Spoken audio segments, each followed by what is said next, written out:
Hi everyone, I'm Amber from Urban Timber Revival, and most of you know me from wood art, but when it comes to the seasonal holidays, I like to kind of get crafty.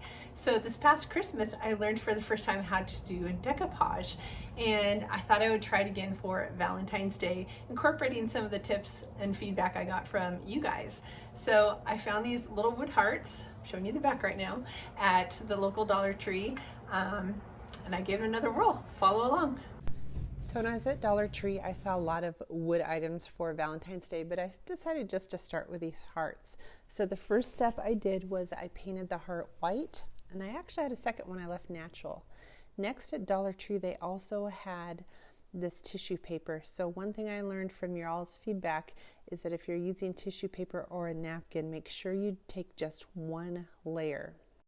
After the paint dried, I came back over with Mod Podge. I don't think it matters which type you use, but I am using matte today. Once that was on there, I put that tissue paper right on top and I just smoothed it out and I set it out to dry for a couple hours.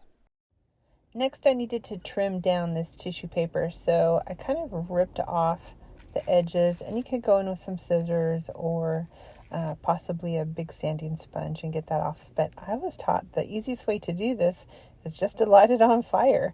Now it does leave some black marks, some little ashes where that was, but they easily come off with a sander and it's perfect.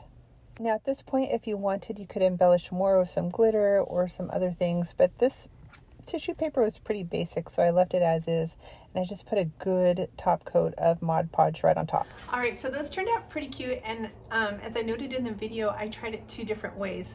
One I did without any paint at all, so this is just that tissue paper on plain wood. So I'm going to move it up closer so you can see it, and it actually turned out really cute and natural. And then on the other one, I had painted the background white, and this turned out super cute as well.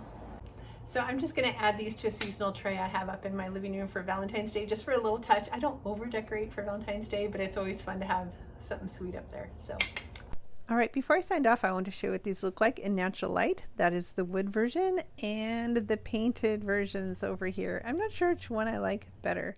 I hope you like this and give it a try.